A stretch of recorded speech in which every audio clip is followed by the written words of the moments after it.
He's one of the most recognizable people in Siege's North American scene, trying to become the best support player in the world, and now he's just a month away from going to his first ever Six Invitational. Today, I'm joined by the Grizzly Bear himself, Dream from OXG. Dude, I really appreciate you clearing some time to chat with me, man. Thank you. Thanks for having me. Yeah, of course. So, are you guys into your SI bootcamp at this point? I know some teams have already started that process for themselves, but have you actually gotten there yet? Yeah. Since January 1st, we do doubles every day, 6 days a week. Saturdays are only day off, and then we're all gonna group back up at the team house. I think on the 14th, and then go, I guess, harder from then on. So, how much actual holiday time did you guys get before having to start that process? Well, we took the weekend obviously for the new year, and we had a week off for the whole Christmas stuff because everyone's traveling, everyone's doing whatever, and so I would say we probably had a solid 2 weeks off, and with just scrims mixed in there, and then obviously we played SCS a bunch before all that. Right. I want to get to SCS in a little bit because there's definitely some intrigue about that whole situation. Is it any more strenuous or taxing doing boot camping for SI by comparison to the majors that you went to last year, or at this point is it kind of hard to tell a difference yet? It's definitely hard to tell a difference. I think maybe I'll feel it more when it gets closer to the actual closer to going to SI. But right now it just feels like we're just trying to get better. We're just making new strats, trying to just be the best we can be, honestly, for SI, and just really show out. This is my first SI. I wanna do amazing. I want to show people I deserve to be here as a support player, and yeah, I'm super excited. I'm super stoked. So. Is it any more difficult by not knowing the groups yet? Because I think today I saw Troy tweet, it was today, where he's like, we don't have a group draw yet, so we don't know who's actually meant to be playing who to start with. Is it any weirder not knowing exactly who you're going to be starting with, or is it just kind of we can prepare whatever strats we have right now, and then whenever we get groups, we'll deal with that as it comes? It's definitely a little weirder because it's something you keep in the back of your mind, who you're going to be playing against, and you kind of know their play styles because we all watch all their games. You know what I mean? Yeah. And it's so it's definitely weird, not knowing the groups. I wish we did know sooner, but I understand it with the last chance qualifiers that are going on. It's they can't do group draws until those are done. So. Yeah, that makes sense. At least in your part, you, sir, have certainly been busy. 2022 was the most occupied year of your career so far. From the Tempo Storm days, which I think at this point is over 3 years ago from when that whole thing started, to playing on LAN with Mirage. Suddenly last year comes around and now you've played in 2 majors. What's the biggest difference personally for you from the days before playing with OXG to now? The biggest difference I would have to say is oh god. Oh, that's a hard question. Honestly, I think it's just how we communicate and work together. I would say there's certain stuff that I thought was good on Mirage, to where I came to OXG and I just tried to be a sponge when I first joined the team. Yeah. And really just trying because they're such veteran players, right? They're also talented, Laxvert and Fox. Right when I joined, those guys were dudes I looked up to for years. When I was on Tempo, those guys always got top 4, and so I just wanted to learn as much as I could, and they definitely taught me a lot. I would say that first month I was there, and I don't know, I just tried to take in everything I could and just be a better player because of it. Yeah, Tempo and Mirage always had the appearance of teams with potentiality of they had the makings of solid teams there, but couldn't quite bump it up to the next level. Aside from that one time you made top 4 in the one stage that didn't have a major. That was the one time I think you had a team that had made top 4 before Oxygen. And then you go from those systems to Oxygen, and the guys have been playing for years. They've had better historical results. There's also probably more expectations and pressure on themselves to do better. What's it like going from teams that are still trying to figure things out to a team that already, for the most part, has some of those things figured out? I mean, the biggest thing that I noticed, right off the rip, was definitely the coaches already knew how things were gonna work. I came into a super established system. Yeah. And I felt a lot more, not it was expectations. We had to be top 4. It wasn't what's the word? It wasn't like oh, we might not make it, like whatever, like we have to go to the major. It's not an option. And so was there's that definitely more daunting at pressure all for there. you? Like, did that feel like, oh my God, like I haven't felt this way before. All of a sudden, there's way more on me. I mean, it honestly, it was exciting. I wouldn't say it was daunting. Like I actually felt like it made me feel good. Like this is okay. We're expected to do this. We are going to do this. Like this is the team we are. And then we did it, and it's like, oh shit. Like let's do it again. You know? Yeah, sure. Was it strange, like psychologically last year, adjusting from just playing in NAL stages to now having these massive events to play in, like the travel, the additional preparation, stuff that you weren't used to doing normally, and then suddenly being made more normal because you're on a team that goes to these other events now? I feel like having my first major be at Charlotte was like a good like gateway. Sure. If that makes sense. Like we stayed in NA, it was no time zone change. I wasn't jet lag. I had a 2-hour flight. Yeah. Like it wasn't bad at all. So I feel like it definitely like got me into like the major swing of things. A lot easier just it being like so close to home. Yeah, for sure. And so last year, stage 1 goes really, really well. I think you were like second place in stage 1. You go to Charlotte. You make semifinals at your first major. Like at that point, you've gone from such a huge jump from the Mirage days already. You're working with OXG. It seems like things are going really well. Stage 2 also goes really well. Then you go to Berlin, and then things seemingly nosedive for reasons I don't think even the public is like fully aware of, like why that happened. What was your personal experience like in Berlin? And what are you comfortable sharing about how things transpired the way that they did? Well, honestly, if I'm going to be frank, like clearly we had internal issues. I mean, we had told Lax, I think like a month and a half, maybe a month prior to the event that we were going to be looking for other options. It's like right after stage 2 was over. Yeah, basically the stage ended and we told them we wanted to move in a different direction. And I think that created some conflict.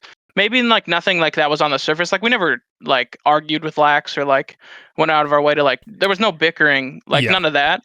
But I think it was like something just under the surface where it was like everyone knew that we were going to be moving in a different direction. So it's like the effort overall of the team was lower because we knew we were going to get a different player, even though we had a major. So it was like we kind of shot ourselves in the foot, honestly, for that event at least. I think in the long term, the idea was still good. Like getting Sweater for Lax, I feel like as of right now, like today, we are a better team now than we were with Lax on the team. I really do believe that, and I think at SI, like that'll prove it. Sure. Even though we didn't make the major in stage 3 because we're working out role stuff. But yeah. Did your goals for the event end up needing to change knowing that change was going to be coming in stage 3, or like did it feel like you were really just doing Berlin more to get through it because you had earned the spot, you were going to go there and play no matter what, and you were just kind of getting through it so you could move on to the next thing? Is that kind of how you felt? Well, like the expectation was still to go there and win, but I think in everyone's hearts, like they knew that we were just going to go. Like sure. It wasn't like, you know what I mean? Like everyone is talking like, hey, we are going to go there. We're going to win this event. We still can. This is still a great event for us. But everyone's like hearts, it's like they weren't as into it. And you could totally tell, you know what I mean? Like the fire wasn't there. No, I think I remember a big thing that I love being able to do at majors is actually like listening to player comms like from the sidelines. And I'm sure you probably saw me like running up and down the staircases like a lunatic during groups. But I remember I stopped in and I listened for one game in particular. I think it was it GG again? It was against GG on Villa, I think. And the first thing I remember thinking was, everyone's really quiet. Like for understanding how rambunctious you guys can get, and like understanding like Newer's personality and Fox and Lax and everybody, the one thing that stood out the most was it feels like almost no one's talking. Is that kind of an accurate representation of how things went? Oh, 100%. Like I said, is like we were just kind of getting through it, even though we did want to win, but it was at the end of the day is like our hearts weren't in it as much, which really sucks. For like we made it to the major, we should have had a better performance and played better. But we just didn't. And there's no excuse for that. So that's fair. So stage 3 finally comes around, and you've got Sweater. Like you've made this change, hoping that you're able to get to the next level, and things don't quite pan out the way that you wanted there either. Like a really big slide to start the stage, and that you get a 4-game win streak at the end. Now, I think everyone probably predicted against you on that win streak, seeing how those first 4 games went, just like the law of first impressions really striking home, right? Was it just as simple as trying to find a way to incorporate Sweater and move things around? Like, was that like really the only thing you felt like needed to get adjusted, or was there something else going on to make things more difficult? Honestly, I thought once we did the role change, like everyone did a complete 180. So before, when we went on a 5-game loss streak, right? Yeah. And I really feel like we just expected that we were going to get top 4 again because we did it the first 2 stages, and we thought Sweater was an upgrade, so we were just gonna be top 4. Like, oh, like we're nasty, we're gonna be top 4. Sure. So the effort was low, and I think that showed up in practice. And then we went on a 5-game loss streak, and basically came together as a team, like had one of those team talks, where everyone's like sitting on the couch, like head in their hands. We're all sad. And Sure. Okay. And it's your come to Jesus moment, right? Exactly. And it's like, yo, shit on this team needs to change, or we're just gonna lose all 9 games and it's gonna be over with. And so we did the role change. And basically everyone said we sucked, and our effort needed to change in practice and everything. We needed to give it like 110%. So it was like a light switch kind of thing, and everyone flipped, and we've been doing great ever since. So I've been really proud of the guys for that, to be honest. Is that the kind of meeting that you've had with other teams before? Like, I'm certain for maybe your CL run with Two-Faced into Tempo, into Mirage, because there were so many environments there that felt like they were on the cusp of being something better, but then Tempo was always like a 4th, 5th, 6th place team. Mirage had that one good stage, but then couldn't quite really figure themselves out, right? Was that ever a conversation that you had then? And was it any different with OXG that made you really feel like, oh, hey, no, dude, this is OXG, we're going to be fine? So I've had that conversation more than I'm willing to admit, I'm gonna be honest. I think on Mirage, we had 2 of those every stage. Dude. So it's like we just make drastic changes. And even on Tempo, is like we switched roles every other week. Right, to yeah. try and fix something. I've had that talk way too much. And but on OXG, the thing that really I guess stuck was that it didn't just go for like a month and then we've like forgot about what we talked about. It's like what we talked about, we're kind of still implementing to this day, like just the certain things we changed or whatever. It wasn't just you talk about it, okay, now it's over with, everyone can be happy again. It was more like that's always lingering in the back of your head. And like the coaches will bring it up, like what we need to do to not be in that place again. And even the players, when we're talking and when we're trying to like discuss, figure things out, do whatever, we always come back to that as like a place where we can never be, you know what I mean? And I think that's the biggest change from like OXG to Mirage, like why our fix really worked. I remember Fox saying something in that media day interview about wanting to take Laxing's responsibilities, or like the flank role specifically, and make it so that anybody had the potential to fill them without having to rely so much on one guy. Yet from what we saw, it was always either Sweater or then Vert more toward the back end of the stage that always felt like that was the sole person responsible for filling that role. Is it more of a long-term thing to try and make it so that anybody has the possibility of doing that? Or is what Fox said maybe getting a little bit too ahead of himself, or maybe that isn't quite the way that things are turning out now? I think that's something we're definitely working towards to do. Just not to have it be solely one player's responsibility to like take control of that. But it's definitely on certain maps, it's harder to implement. Just at the spots we have people going, and like it just seems like he's normally on those ops to be doing that. So like might as well just have him do that. But it's definitely something we're working towards, and maybe in the future that'll be more normal. But right now, I don't think it really is, to be honest. Since the end of stage 3, do you think you've had more of the ability to shake things out in a way that looks better, that really like fixes some of those problems? Or would you be able to look at how you did before stage 3 started to after, and you're not really certain how much of a real change you've managed to fix so far? No, I think as a team we've changed a lot since like stage 2 or stage 3. if the flank role, I guess specifically, putting Vert on it, it's definitely got more aggressive. Maybe a little bit more playmaky. Like he can really take control of a round sometimes. And I guess prior to that, we didn't really have that. Sure. So it's nice to see him on that role. And I do think Sweater is just like a natural born entry player. We probably did troll a little bit putting him on, Maybe on flank to Maybe start. A bit, Yeah. Hey, he said he could play it. He was just saying whatever he could to get on the team, I'm sure. He was a scrim warrior for long enough to get the job, and then when he gets the job, he's like, oh, what do I do? That kind of thing. He's like, oh, shit. Not that I'm bad-mouthing Sweater. Hey, if it ends up working out and like in the end, and you got a good player for that role, does it really matter how he came to be on the team, right? Nope. No, it does not. Yeah. And Sweater's hilarious. Sweater's an awesome guy, great player. And that dude's hilarious. Dude, if his Twitter for the past 3 years has been anything to go by, he better be a hoot. So in the name of trying to figure out how to build on your progress from stage 3, you played in SCS Season 7, a T1 team playing in a T3 league, much to the chagrin of most of the T3 community, and that sparking that whole debate on Twitter about whether it was an actual worthwhile thing to have a team of your caliber come play. And then funnily enough, Astralis gets announced, and then like nobody ends up talking about it from that point, which I just thought was funny. Let me comment on that. All right, that was bogus. I do not appreciate that. Astralis and PB both get announced. They're like, oh, we don't care. They can play, whatever. And it's just, what now? I can't. What did we do? Why can't we play? Is it because we had Newers who's got the kill record? Like that's just unfair. It was more like Newers needed to win a T3 league before going to T1. So it's almost like he did a whole year and then went back to T3 to win.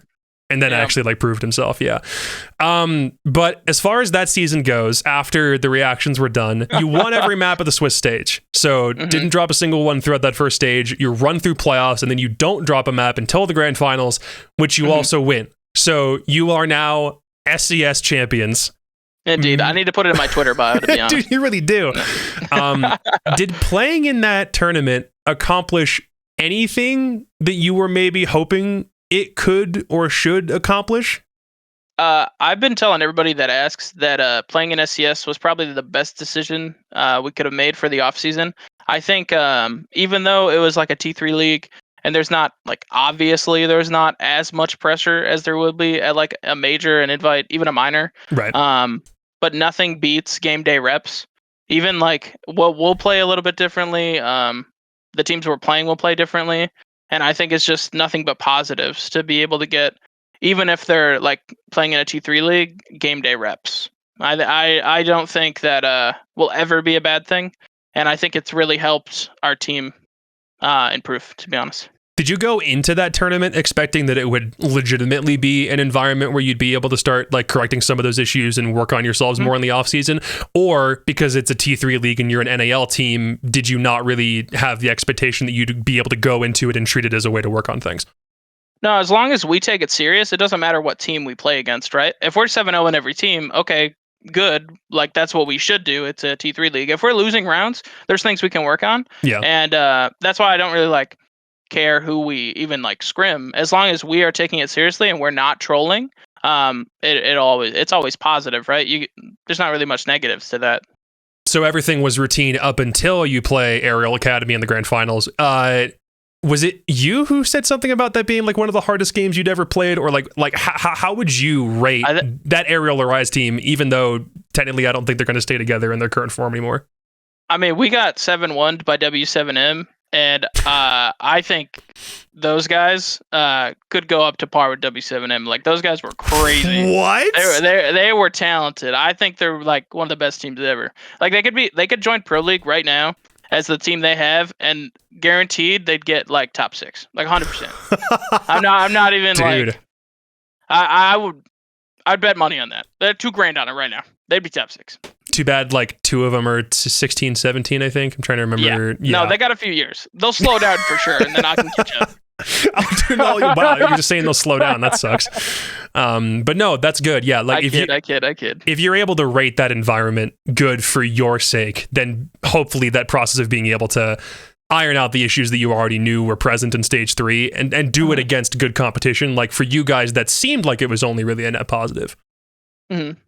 I mean, that's what I took away from it. It was just Newers actually brought up the idea to play in it, and I thought it was a great idea. Like, why not? It's just more game day reps. It's just they'll take you, dude. SCS will have you in a heartbeat, right? Like, exactly, right, exactly. And it was exciting. It was fun, and I really enjoyed it, to be honest. So I hope they keep doing it. It was fun to watch from the sidelines, just watching you just sweep through everybody for a couple of weeks. It was great. All right, so you are finally heading to your first Invitational. After a couple of years of watching from the sidelines, you now get to compete in one yourself, like the granddaddy of them all. It's finally there for the taking. Other than winning, because everybody says that, so you can't use that as your get out of jail free card for this question. Heard. What's your personal expectation for this SI? Like, where do you want to climb to? How well do you see yourself doing? Is it a matter of feeling like you want to prove yourself on a grander stage? What for you will be the thing that if you're able to accomplish it, you can look back at SI and be like, you know what? I'm actually really satisfied with that. I think, though, for it being my first SI, I think I have to go to the stage. If I don't play like on the main stage, I will not feel like I've accomplished like, I guess anything. Like, I put in so much time into this game. I got 10,000 hours playing ranked, like I would wish on no man. Yeah, like I feel like I put in way too much time not to be up there on that main stage in front of all the fans who I love and adore constantly. And I feel like that's the biggest thing for me, is I need to be up there. And I think that's normally top 8, right? I think or is it top 6? If it follows the same formula, it would be top 6, yeah. Okay, top 6. So, I mean, I'm not that I would be happy with top 6. I'd be happy I got to the stage and get to play in front of all the fans. And I think that's the biggest thing for me. Besides winning, that's what I would love to do. Gotcha. So you just want to make sure that you can get yourself to the same place that Seth got to last year. Exactly. You can't hold it over my head then, No, exactly. Like, you think you actually have a team up to the same quality of play as that team was back before they made all those changes. Yeah. Gotcha. And even though we don't have groups yet, this is always a question I like asking, but I know it kind of puts a lot of people on the spot for obvious reasons. Even though we don't have group assignments, is there any team in particular that you really want to play for any reason? Payback, experience, being an upset factor or something? Is there anyone that you really look at on the SI board, even though we don't have qualifiers finished yet, and you go, I want your ass? I want to play WSM at some point. I think that's definitely a revenge game. I think it's like we need to prove to ourselves that they don't know everything. They're not better than us. And we can kick the shit out of them too. You know what I mean? Sure. That's the biggest thing for me, is like, let me play those guys one more time. All right, hey. And they beat me, if that rematch comes whatever, up, then I'm over with. I gotcha. I got the game figured out. If they beat me again, I don't care. Sweet. All right. Well, I think that about sums up everything that I had. Was there anything else you wanted to talk about, get off your chest real quick before the rest of the SI prep really kicks in for the next couple of weeks? No, I think I'm good. I think that about sums up everything for the SI prep. Sweet. Well, that's about all that I had. Dream, thanks a lot for taking a couple minutes to go over this stuff with me, and for your own sake, I certainly hope that you're able to make that top 6 at SI Gold, dude. Best of luck. Thank you.